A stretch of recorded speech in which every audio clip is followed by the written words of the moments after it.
This is WWE superstar Drew McIntyre, and you're listening to the WWE Podcast. The champ is the one that everybody wants, me. It's going to WrestleMania. Claymore! Austin 316 says I just whipped your ass. This is my iron. You're going to acknowledge me. What is going on, everybody, and welcome to this week's episode of the main event review / crown jewel review as well. Given that it is a PLE, thank you very much for tuning into this week's episode. And as we all know, Crown Jewel has finished up here in Perth, and my bias is probably going to come in with myself being obviously Australian, but what a crowd, an unbelievable atmosphere. We brought the energy there. Watching it live made me super jealous because I would have loved to be involved in that crowd, in that energy, especially throughout the whole PLE. So, yeah, just a great turnout for us. And we're proving as to why we should be having PLEs on a regular basis. And you got to thank superstars like Bronson Reed and Rhea Ripley to give us the opportunity to get PLEs here because they're very much big faces of the company at the moment, and Bronson Reed proved that, which we'll talk on later. But Rhea Ripley, for sure, is a massive superstar in WWE. So the more shows they come to Perth, or the more shows they do in Australia, the more excited I can be. And hopefully I'll be able to make the next one without having the Melbourne Marathon, which I did complete yesterday. And for anyone that ever wants to do a marathon, make sure you come prepared. I was, but towards the end, I was contemplating a lot of things. It's a big mental test. I'm glad I finished it. It was a good achievement, but I didn't reach the goal that I wanted to. So I got to do it again next year and try to defeat that goal. But at the moment, I'm just bedriddled. My legs are sore, but I've managed to get up and just try to record this episode for you guys. As obviously this took place in Crown Jewel in Perth.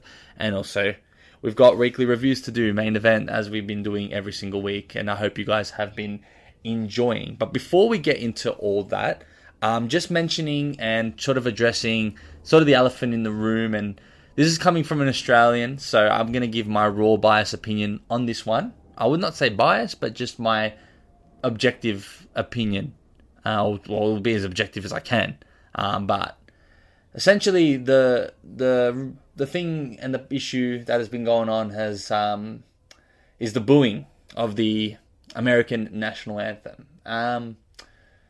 Look, I can see why Americans would be frustrated about it, but what you've got to understand is that you're in Australia. Like, no one's booing that I think is booing America because they dislike the place or they have something specifically against the United States. No, that's not the case. The reason why the crowd is booing is because you're in Australia. It's not necessary to have an American national anthem sung in front of Australians. Like, there are no Americans probably watching, and if there are, they're a small minority or people that have come from WWE itself and the company. So there was no reason to do the American national anthem. And if this was played, let's say hypothetically Australia had a national sports competition where we competed against America and the national anthem was played, it would probably get booed, but not by every single person. Because obviously there is a respect element. You're playing against international teams, and especially in soccer, the tradition is that you sing both national anthems of the competing teams. In this case, you're in Australia, you're hosting in Australian soil. Yes, it's an American event, but at the end of the day, what do people expect? No one wants to hear the national anthem, unfortunately, in Australia. So that's why the boos came about. And as per the chants, that's Australia for you. Like, if you're someone that lives here, you understand the culture, those chants have no malice in them. It's just Australians being Australian. Especially the Asuka ones. And I will say that the fact that Asuka was getting chants just shows how over she was as a heel. And what people don't know about Australians, if they're teasing you or if they're saying like rude stuff to you, it's probably because they like you and they like the work that they're doing. So for Asuka to do what she's doing and still get the heat, that's what we love. You also saw it with Bronson Reed. He was our own, but was still getting booed because we much prefer Roman Reigns. And we understand that Bronson Reed is a heel at the end of the day, and that we want to fuel him with heel heat. And yeah, there may have been things that have probably drawn the line for some, but I don't think there was any malice in the crowd. I think that the crowd was electric, great atmosphere. And for anyone that's saying that we should never have a PLE because we didn't sing your national anthem, I'll tell you to get stuffed, because it's not just about United States. This is a global event. Like, I'm sitting here from Melbourne, Australia, talking about the WWE. And I do thank the United States and the people that did invent pro wrestling to have this promotion. Of course, I'm grateful for that. But at the end of the day, it is a global event. It is called World Wrestling Entertainment for a reason. There are wrestling superstars that are all around the globe. So it's not just about the United States. And quite frankly, the atmospheres in America or in the United States are not as big as in the world, because the fact of the matter is, we don't get these PLEs often. And when we do, we want to make the most of it. People are gone out and spent $17,000, and I've heard, on merchandise and equipment. Like, Australian fans really, really love pro wrestling. I have friends that have travelled from Melbourne to Perth to go watch this event, and I definitely would have been one as well. And I'm still going to be going Wednesday, which I'm also excited for, off topic. But yeah, I think when I hear things like this shouldn't happen in Australia because of the national anthem, it does frustrate me, because I think people just want to make it about themselves. But that's enough with the complaining. The event overall was quite solid. It was everything I sort of expected it to be in terms of a PLE. There wasn't a major shock factor when it came to surprise returns or interferences, which is okay and I can accept. The matches were great, and yeah, we'll continue to talk about that. But first, we will go through the main event matches. We had Nathan Fraser taking on Angelo Dawkins. It was the first time in a while that I've seen one member of the Street Profits fight in a one-on-one. So it was cool to see Angelo Dawkins in a one-on-one battle with Nathan Fraser. And Dawkins did get the victory. It was a quite short match with I would say, a pop-up spine buster. It's true that he doesn't really have a finisher, so they kind of use the blockbuster as their finisher. So for this case, they went and opted for his signature move, which is that pop-up spine buster, if you want to call it that. It does look like a pop-up action. But here is where I kind of disagree with the booking. And if you can tell, if you, in case you don't know about the main roster, you can tell that there is some friction between the Street Profits at the moment. It's going to be an opportunity for them to potentially split or tease that. And that's what they've been doing the last few weeks on SmackDown. And they've lost their title match to the Wyatt Six recently as well. So for me to just give them the reason, like the win here, doesn't make sense. And then just to see them shake hands with Nathan Fraser after, I know they're both baby faces, I just don't think it was the correct booking. I think they could have easily played into this to have Montez Ford somehow manipulate the match or find a way to cost Angelo Dawkins, or there was some tensions between them there. Maybe Montez Ford was over-managing Dawkins, which distracted him and he got angry, and then Nathan Fraser capitalized on that. I don't know. I think the booking could have been better here, and it could have adhered to the storyline a lot more. We know that main event is not tailored for storylines, but when you have a feud going on the main card, it can be translated into main event. They did it with Austin Theory and Grayson Waller a few times as well. And no one really needs to know about it. It doesn't need to be a groundbreaking moment where they turn on each other there. But there could have been some inklings of that in this match. But that didn't happen. They get the victory and all looks good for the Street Profits. And as for Thraxium, I think Raw, I say it again, I think they got to go to Raw. I think it's time that they make a move to Raw and push Finn Balor and Jaden McDonough on that side. I think that will make the most sense. It does look as though that AJ Styles and Dragon Lee will be competing for those titles. So maybe they'll win it off the Judgment Day. But I think Thraxium need a change. They're not getting near SmackDown. And looking, if you saw the latest episode of SmackDown, MFTs are getting involved. The Wyatt Six, they don't look near it in terms of the titles. So they're going to keep either being on main event, or they need to just, go to Raw. It's just simple as that. We then have the second match, and it was the Raw Raiders taking on the Americanos. So it was good to see the Americanos make their debut on main event. We've always seen Pete Dunne and Tyler Bate, but they come up as part of the Americanos. And the way this match ended was basically El Grande Americano, who was there at ringside, passed a medal, still, I would say a little piece of metal, to, I think it was Tyler Bate. I think his name is Primo, or one of them. I can't recall the names of both of them, Rio and Primo or something.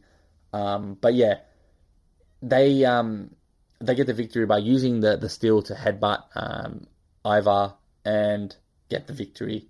So that one makes a lot more sense. Obviously, the Americanos are new to the fold now, so obviously they have now 3 Americanos. I'm not sure where they're going with this, but giving them momentum is important because I assume that they are going to get some airtime on Raw. So yeah, they get the victory there. The War Raiders continue to not really do much, and yeah, their time as competing for tag teams is going to be at a halt for a long time, I think, because they've been in an unfortunate situation where they were one of only few tag teams on Monday Night Raw, and just overusing them to battle for titles gets quite boring, and I think that's what's happening with them at the moment. But that pretty much wraps up main event. So we'll move on straight to Crown Jewel. I've given you my initial thoughts and reactions to it. It was a solid PLE, and yeah, it's great to have it in Perth. Like, just cool that they did it, and I'm glad that they brought the Crown Jewel titles there. It wasn't just exclusive to Saudi Arabia, so that was also a plus. We opened the first match with the Australian street fight between Bronson Reed and Roman Reigns. And before we go through everything, just being a nitpicker at the moment, obviously the Australian street fight means that there's going to be Australian props involved. We had the cricket bat, which was correct. But then Michael Cole, me going to complain about mispronounces, and then I say that. Michael Cole says that Bronson Reed is holding up a rugby ball. It's not a rugby ball, ladies and gentlemen. It is an Australian rules footy. It's a football, but for the Australian game that is exclusively held in our country as well. So if we ever decide to play in the United States, we'll make sure that we have the Australian national anthem before, just to make you guys feel better. That was just a subtle joke. But anyways, it's a footy. It's an Australian rules footy. That's what Roman Reigns brought out of the trash can. And obviously he used that to throw at Paul Heyman, which I missed him because he hit the rope, but it would have been funny if it did hit him. And then you also had Roman Reigns using the cricket bat. And to be honest, for someone that's played cricket, it was a pretty good technique for a cricket hit. So all respect to Roman Reigns hitting Bronson Reed like a proper cricket bat. And that was pretty much all the props they had for the Australian street fight. The rest was obviously traditional street fights. You had the kendo stick, you had the tables. And the way the match finished was, we obviously had Bron Breakker come, and you knew when Roman Reigns was setting up for that apron spear, Bron Breakker was going to come out of nowhere and spear him, and that's exactly what happened. They did the Shield powerbomb, and that's when the Usos came out, which was no surprise to anyone as well. They came out and tried to help Roman Reigns win the match, which they did pretty good effort to do. They had some nice hip attacks and a lot of super kicks, which these Usos are famous for.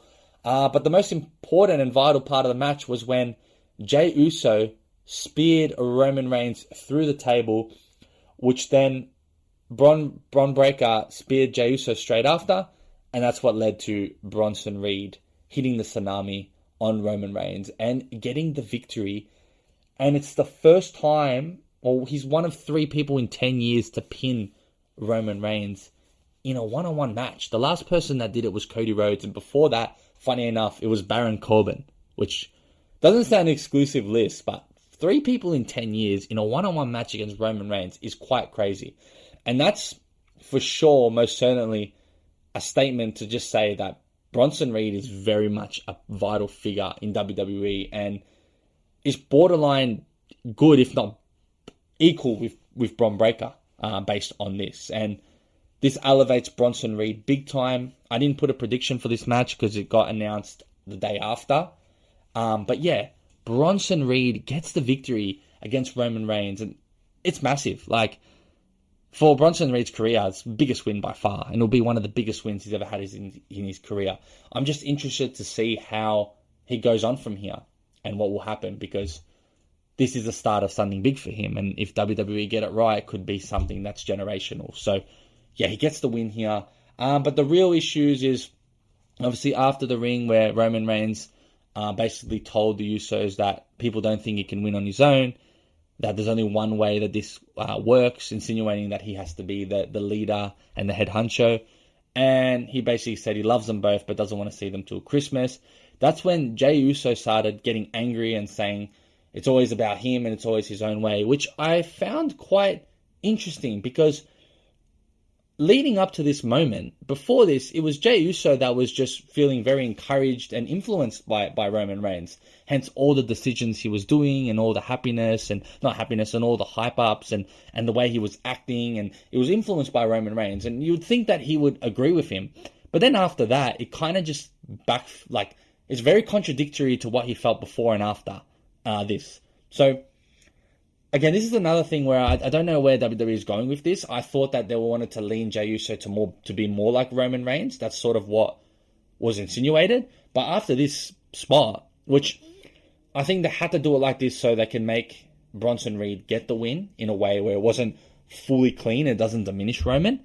But now it just changes the whole thing, and it comes to a point where we've seen this before, where Jey Uso's not happy with Roman Reigns, and now there's going to be issues within the bloodline, and Jimmy Uso's becoming the mediator again. It's just very rinse and repeat vibes, and everyone does get excited when the bloodline comes together and we have this sort of storyline, but can they be a bit more different? They were almost being different with Jey Uso becoming more like Roman Reigns, and now it feels like they've scrapped that off. So, yeah, I don't know what's going on. Jey Uso is going through it right now as a character. This year has been, you would say, started very well for him on top of the world, and now it's just, I think it's going downhill to the point where they are trying to do a heel turn. But can you really give Jey Uso a heel turn with that theme music and the Yeet movement?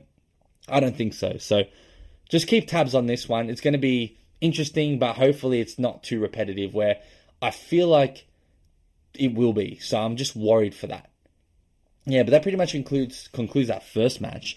And then we had the second match between Stephanie Vaquer and Tiffany Stratton. This one was very hard to predict. I got this one wrong. I did think that Tiffany was going to win, given that she had the undefeated record and held the championship for so long. But Stephanie Vaquer gets the victory with the corkscrew. Very nice move. And it's cool to see that being her finisher as of late. She's obviously got the SVB as well, but this finish is so nice and so satisfying. And she didn't catch all of it, but still looked really good in the air nevertheless. And it was the shortest match of the whole PLE. Didn't go long at all. So not really sure why that was the case, but they didn't really get much programming time. I mean, in terms of the storyline and the hype between this match, it really was just a champion versus champion, friendly exhibition fight. There was no real substance to it. So it makes sense as to why that would be the case. If any match was to go shorter, it would be this one. But yeah, Stephanie Vaquer gets the victory, and that pretty much encapsulates her whole run this year. She's been simply incredible. And I think for her to just arrive on the WWE scene, it makes sense as to why they've given her the victory. Another reason would be because she's probably the better performer than Tiffany Stratton. And although she hasn't been here as long as Tiffany, she is a lot older than her as well. So Tiffany still has a bright future ahead. But yeah, there isn't really going to be too much after this one. Stephanie gets the victory. Good on her. Again, I wouldn't have been surprised for it, and I don't think it's the wrong booking either. So yeah, she takes the victory there. We then get the match of the night, in my opinion. And if you looked at the crowd, going back to the crowd again, it looked like a Golden State Warriors or Indiana Pacers playoff match with all the yellow shorts in the crowd. Unbelievable. I'm hoping to get one on Wednesday when I go. I need to get my hands on that shirt. But talk about an atmosphere. That was incredible. And the pops when John Cena came out. He obviously took on AJ Styles. But yeah, it was just incredible. The match basically started with, obviously, Alicia Taylor announcing John Cena with his final year announcement, calling him the greatest of all time. But then John Cena handed out a note to Alicia Taylor and announced AJ Styles, which caught AJ Styles by surprise as well. You could tell that he was genuinely surprised by that, which was great for him and just awesome to see. And yeah, they had the match. This was voted by fans. Everyone wanted to see this, so this was just a feel-good, nostalgic match, which was great. We had a bunch of finishes. The most notably I will get to, but you had the Walls of Jericho.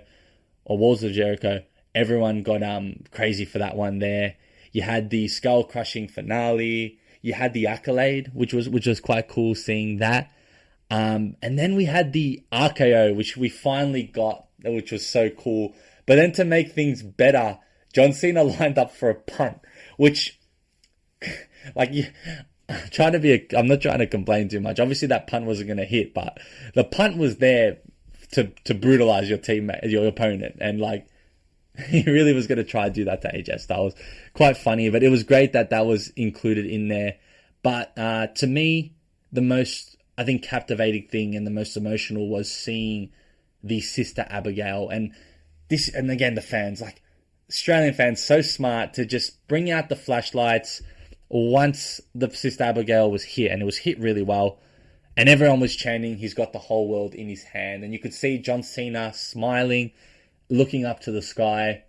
And that was just such a good moment. And that's going to be a moment that will be forever remembered in this match. Just an iconic, smart, like, they understood the assignment. It was just simply perfect. Like, yeah, I love Bray Wyatt. I was a massive fan of Bray Wyatt growing up. He was one of my favorite characters. Just his creativity and his mind. And yeah, it was really sad to see him pass away because, yeah, it was one of my favorites. I'm not going to lie. Seriously, in that era, like, just the stuff he did and how Vince McMahon ruined his booking was actually genuinely one of the reasons why I stopped watching WWE for a bit, because I was so upset with how they treated him in that match and what they did with The Fiend. It was just extremely terrible. But again, that's another story. The match continues on. You have AJ Styles hitting a few phenomenal forearms, hitting an attitude adjustment, and the match basically ended after all these different finisher spots. And before I get to the ending, I will not forget the 619 chants that the fans had. And well, credit to AJ Styles and John Cena to understand the moment and improvise and add that into the match. And the way it was choreographed was perfect, and they did that on the fly. You had John Cena set up AJ Styles for the 619, and the crowd went crazy. Like, obviously, we'll never see John Cena hit a 619. That's athletically difficult, and I think it just looked weird for such a big, stocky bloke like him. But it hyped the crowd up, and as he lined up, AJ Styles came and done a clothesline, and everyone booed, which was quite funny. That was another great moment. We also had, obviously, John Cena performing the Styles Clash as well. And credit to John Cena to be able to perform all these finishing moves safely, and just shows how good this guy truly is in the ring. A lot of people do criticize his in-ring ability, but I think he proved that he is excellent in ring. But yes, the way the match ended was with a tombstone pile driver, and then followed up by an attitude adjustment. A great way to end it. The only one thing I wish I would have saw in this match, one finisher that I was hoping for, would have been the Daniel Bryan's running knee, if they were able to do that and obviously execute it safely. But other than that, it was a great nostalgic performance, a bunch of finishes, which is what you want to see, and exactly how I would envision like a retirement tour match. Like, when John Cena first announced his retirement, this is what I was expecting. Matches like this, going up against old rivals, blasts from the past. And look how good AJ Styles was. He brought up his throwback gear back in the days of TNA. And people forget how incredible AJ Styles is in the ring. Like, he is probably one of the best in-ring wrestlers of all time. And he's going to retire next year too. So this was a match to sort of appreciate him as well. And yeah, just a spectacle in my opinion. Like, perfectly executed. Everything you wanted and everything you expected in a John Cena AJ Styles match. So yeah, I was really happy with this. And yeah, the fans made it a lot better too, in my opinion as well. We then had the women's tag team match. We had the Kabuki Warriors taking on Rio. So Io Sky and Rhea Ripley, they had face painted names on their faces. Rhea Ripley came out to a large Raw, which is expected. Australian owned. We're going to support Rhea. She's been unbelievable in her time in WWE. And they got the victory, which was easily predicted. There is no way that they would send Rhea Ripley to Australia and make her lose. Like, the crowd would have gone off. But yeah, Rhea Ripley gets the victory with Io Sky. It finished with Kairi Sane taking a bullet for Asuka as Rhea Ripley was running at her. And that led to Rhea riptiding Kairi Sane and then setting up Io Sky for the moonsault. And they get the victory here. So obviously Kairi Sane takes the pinfall. So to me that means that this is far from over. We are going to get a potential Io Sky versus Asuka match. But I do genuinely think that this will lead up to something for Survivor Series. Like, this is the only real storyline going at the moment when it comes to tag teams. The only thing that could get involved in this, and I mentioned this a few weeks back, is the AJ Lee, Becky Lynch sort of feud, and Becky Lynch basically fighting with half the women's locker room. They just got to find a way to put it all together. But I think that's what's going to happen next. Maybe there'll be another main event match between these guys. Maybe Asuka and Rhea will take on, or maybe Io and Asuka again. But I think Survivor Series is what's going to be happening, and War Games. And I think this sort of sets up one part of it. So look out for that. But overall, the match was really good. Everyone in the ring performed really well. And I was actually really impressed with Kairi Sane. I think she held her own in this match. She's a great in-ring performer. And I think she was very aggressive and good when she needed to be. So that was good to see. And if you didn't look at the storyline or promo, and if you just looked at the wrestling, you could tell that Kairi Sane did belong. It's just unfortunate that she is a puppet to Asuka. And then we finish off with the main event, and this had massive ramifications for Seth Rollins. Obviously, all teased the Bloodlines, the Vision's frictions at the moment, where obviously Seth Rollins didn't come into the arena with them and walked out on a live show, and also obviously Paul Heyman telling Bron Breakker and Bronson Reed not to interfere with the match. And this led up to showing how important Seth Rollins it was for Seth Rollins to win this match. And all these signs led to the obvious prediction that he was going to win, and it was just how he was going to do it was the question. Was there going to be a random outside interference? Because we all knew that Cody Rhodes wasn't going to lose this match cleanly. So it was just finding and figuring out how Seth Rollins was going to win the match. And the way he won the match was using Cody Rhodes' watch that was gifted to him after WrestleMania 40, punched him square in the head with it, and then that led to a super stomp to get the victory there. I really liked the super crossroads off the top, to be honest. Like, for a move that is seen as pretty weak by some, that crossroads looked pretty decent, I would say. But overall, a textbook performance from these two. You know what you're going to get when these two are in the ring. They feel like they're going to have a very long rivalry for so many years. I feel like this program is not going to be done yet. Maybe for this feud, but definitely they're going to be fighting in the future against each other. That's for certain. But yeah, it was a great match, and yeah, Seth Rollins wins the Crown Jewel Championship, which is expected, and it's something that was good for the storyline. I think Seth Rollins really needed this, and the Vision are looking stronger than ever, and that's what we want. We didn't want to see the Vision break up after 6 months. I think that would have been really disappointing. So they've done a good decision to keep the Vision going and make Seth Rollins on top of the world, and Bronson Reed, and we're going to see what they say tomorrow on Raw. I think that's going to be exciting. Tonight for me, because it's one more show in Australia in Perth that I'm not going to be going to. Again, still jealous. But yeah, that pretty much wraps up Crown Jewel. But you've listened to another main event review followed by Crown Jewel. And yeah, thank you very much for listening, and I'll catch you guys next week.